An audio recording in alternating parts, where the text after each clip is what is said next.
Hi everyone. In case you are planning to take a trek to Hemkund Sahib, then I can guide you and perhaps this would be helpful for you to plan more better. Well, we left Mumbai by Rajdhani Express in the evening to reach New Delhi in the morning by about 8:45 9.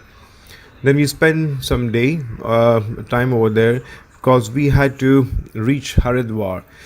So we took a train in the late evening from Delhi by Nanda Devi Express, which departs at 11:50 p.m. and arrives Haridwar at 4 a.m. in the morning. The timing suited us very well. So we had a cup of tea at Haridwar, and then we took a four-wheel drive all the way to a place called Govind Ghat. Now, Govind Ghat is a point where the vehicles can ply, and after that, no vehicles can go because then is the Himalayas. It took us about 15 hours for us to cover 290 kilometers from Haridwar to reach Govind Ghat. The journey actually takes not more than 9 to 10 hours maximum, but due to the landslides, we reached in the evening at about 9 p.m. Govind Ghat, and it took us almost 15 hours.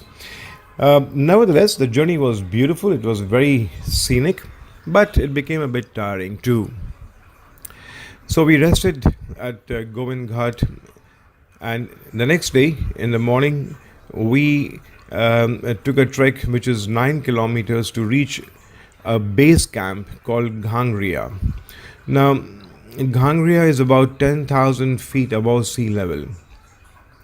Now, this trek from Govind Ghat to Ghangriya was again a beautiful one, very enjoyable, as it was a marginal incline with the sea level. It was not very steep. It was easy and a bit moderate, and the trek was just beautiful with lush green forests, majestic mountains playing hide and seek with the clouds. It was fun, nice. This was in the month of first week of September, so the weather was also beautiful.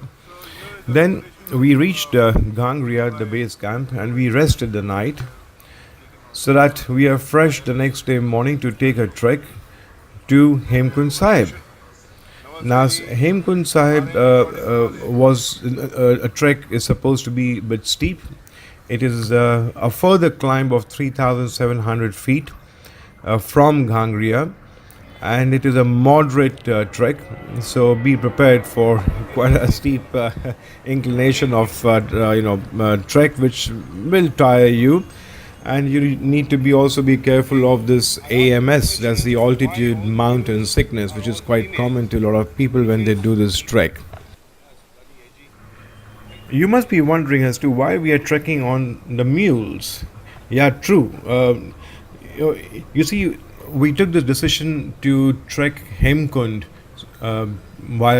through the help of a mule was only because we had to do many more treks after Hemkund, and prior to Hemkund we had already done the Valley of Flowers, and then after the Hemkund we are supposed to be doing trek to Badrinath, Kedarnath, Tunganath, which if you sum it up, it is more than about 112 kilometers in Himalayas.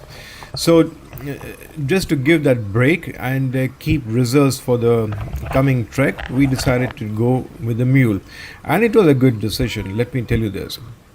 Why it was a good decision? Okay, when you are trekking, you are looking most of the time down, so that you don't slip while trekking or you don't fall off while trekking. But when you're on the mule, you have the liberty of looking everywhere. So we could really enjoy the beauty and the nature and the wilderness all across us. Well, you must be saying that why you took an animal's help. Well, yes, I respect that. I love animals. I have a pet dog too. But mules have the natural ability to take the load. And why not? Let us indulge in it, and this will also give the opportunity to the person who's looking after the mules as an added monetary income for him. So, this is the reason, and I must say it was an enjoyable trip. Perhaps you can also try it out. I must say that we learned something very unique from these mules.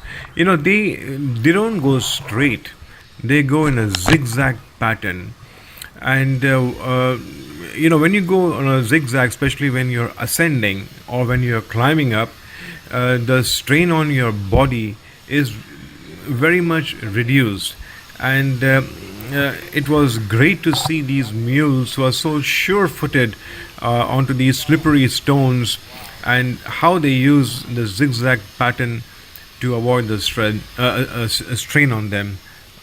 Wonderful it was. Tara is the name of my mule. When I asked the caretaker, whose name is Pradeep, as to who are better, male or female mules, for such purposes, he said females.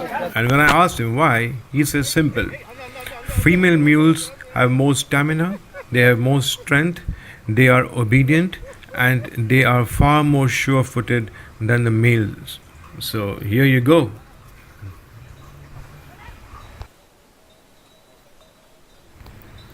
Long before Sikhs began coming to Hemkund, the lake was known to the people who lived in the nearby valleys as a place of pilgrimage. Its name was Lokpal, and its sanctity derived from its association with the tales of gods. Most notably, the god Lakshman, who was a younger brother of Ram, is said that he used to meditate there, and he used to do penance at Lokpal. In a popular story told by the local people and visitors alike, Lakshman was brought to the shore of Lokpal after being mortally wounded in a battle with the son of Ravana. Lakshman's wife wept and prayed that her husband be saved. God Hanuman, the references made as the monkey god, was then able to find a life giving herb. When the herb was administered to Lakshman, he miraculously revived. In celebration, God showered flowers from the heaven which fell to the earth and took the root in now known as Valley of Flowers. Traditionally, Lokpal was visited on three annual festivals which was held during the summer season. The pilgrimage to the lake was made primarily by women. Both Garhwali villagers and the valley below Lokpal, and villagers of a place called Bhotia, which is Indo-Tibetan ancestry from the neighboring valleys. All who went to Lokpal recognized the sanctity of the lake. Out of respect for the purity of the water and its environs, they made the steep ascent barefoot, clad only in white cotton unstitched garment. The women left their clothes and shoes behind at a halting place set in a glade of fir trees. There they would spend the night singing songs of goddess, and at dawn they would set out to scale the slope to the lake. This halting place became the site of what is today Ghangriya, named after the Ghagra, or which is called the petticoat, which the pilgrims would leave behind there.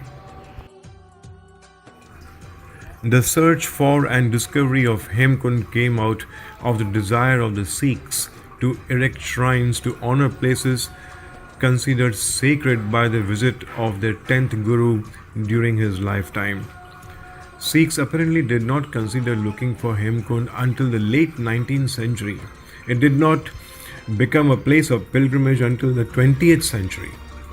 History credits scholar Pandit Tara Singh Narotam, Bhai Vir Singh, Sohan Singh, a retired Indian Army personnel, and lastly Havaldar Modan Singh, who retired from military in 1936 to build Gurudwara at Hemkund. In 1937, the Guru Granth Sahib was installed in the hut on the shore of the lake, which became the site of the highest Gurdwara in the world. It took decades to actually build a proper Gurudwara in the year 1993, and Guru Granth Sahib was then installed in June of 1994, which is what we all see now.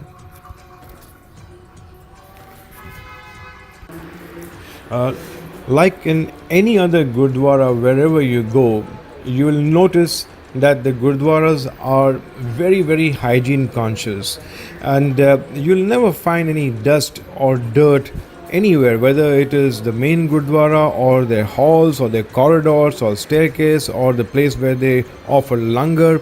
The Sikh community, I have noticed, they are very conscious of their hygiene. The same thing was witnessed at an altitude of more than 14,800 feet above sea level at Hemkund Sahib. And the generosity and hospitality in offering the langar, which is so sacred and is always so tasty. This prasad which they give after the ardas is so yummy. I actually took 3 times and they gave me very willingly. At Hemkund, at such a big height, you find this service which is called seva of offering the prasad.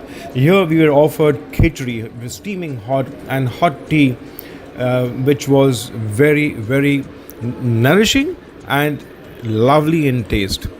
Thank you so much. It was wonderful there.